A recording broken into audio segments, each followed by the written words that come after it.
ನಾನು ಅಪಿಸ್ಕೊಂಡು ಬರಬಾರ್ದು ಅಂತ ಹೇಳ್ತಿದೀಯಾ? ಇವತ್ತು ನಾವು ಪ್ರವಾದಿ ಅವ್ರ ಬಗ್ಗೆ ನಿಂದನೆ ಮಾಡ್ತಾ ಇದೀಯಾ? ಇಷ್ಟಿದ್ರು ನನ್ನ ಸಮಾಜ ಸುಮ್ಕುತ್ತಿದೆಯಪ್ಪ ಅಂತಂದ್ರೆ ನಿನಗೆ ಅಂಜು ಸುಮ್ಕುತ್ತಿಲ್ಲ, ನಿನಗೆ ಅಂಜು ಸುಮ್ಕುತ್ತಿಲ್ಲ. ನೀನು ಚಿಲ್ಲರೆಗಳನ್ನು ಗೊತ್ತದ ನಮಗೆ.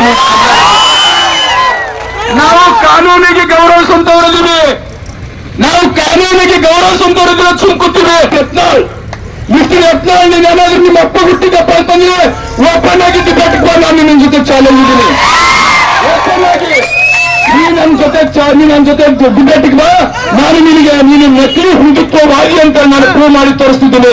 ನೀನು ಹಿಂದುತ್ವವಾದಿ ಅಲ್ಲ ಅಂತ ಹೇಳಿ ನಾನು ಪ್ರೂವ್ ಮಾಡಿ ತೋರಿಸ್ತಿದ್ದೀನಿ. ನಿಜವಾಗಿ ನಿಮ್ಮ ಅಪ್ಪ ಹುಟ್ಟಿದೆ ಅಂದ್ರೆ ಬಾ ನನ್ನ ಜೊತೆ ಡಿಬೇಟ್ಗೆ. ಆ ಕೆಲಸ ಮಾಡೋ ಧೈರ್ಯ ಇಲ್ರಿ, ಆ ಕೆಲಸ ಮಾಡೋ ಧೈರ್ಯ ಇಲ್ಲ. ಯಾಕಪ್ಪ ಅಂತಂದ್ರೆ ಇದು ಬಸವನಾಡು. 12ನೇ ಶತಮಾನದಲ್ಲಿ ಅನ್ನ ಬಸವಣ್ಣನವರು ಸೂಫಿ ಸಂತರು, ಇಲ್ಲಿ ದಾಸರು ದಾರ್ಶನಿಕರು ನಡೆದಾಡುವಂತ ನಾಡು. ನಾವೆಲ್ಲರೂ ಇಸ್ಲಾಂ ಧರ್ಮಪ್ಪ ಅಂತಂದ್ರೆ ಸಮಾನತೆ ಹಾದಿ ಮೇಲೆ ನಡೆಯುವಂತವ್ರು, ಶಾಂತಿಯ ಸೌಹಾರ್ದತೆ ಹಾದಿ ಮೇಲೆ ನಡೆಯುವಂತವ್ರು.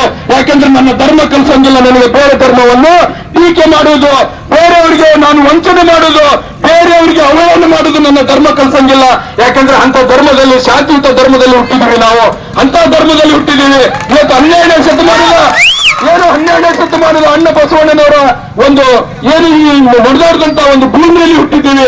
ಅಂತ ಭೂಮಿಯಲ್ಲಿ ಇಂಥ ನಾಲಾಯಕ ಲಪಂಗಿ ನನ್ನ ಮಕ್ಕಳು ಹುಟ್ಟಿ ಇವತ್ತೇನ್ ಮಾಡ್ತಾ ಇದ್ದಾರಪ್ಪ ಅಂತಂದ್ರೆ ಶಾಂತಿ ಭಂಗ ಮಾಡುವಂತ ಕೆಲಸ ಮಾಡ್ತಾ ಇದ್ದಾರೆ.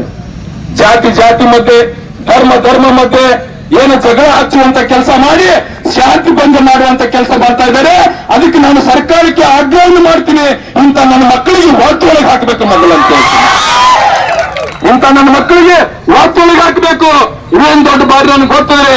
ಯಾಕಪ್ಪ ಅಂತಂದ್ರೆ ಏನ್ ಬೇಕಾದ್ ಮಾತಾಡಲಕ್ಕ ಹಿಜಾಬ್ ಬಗ್ಗೆ ಮಾತಾಡ್ತಾನ. ಹಿಜಾಬ್ ಹಾಕೊಂಡವ್ರು ಪಾಕಿಸ್ತಾನಕ್ಕೆ ಹೋಗ್ಬಿಡ್ಬೇಕಂತ.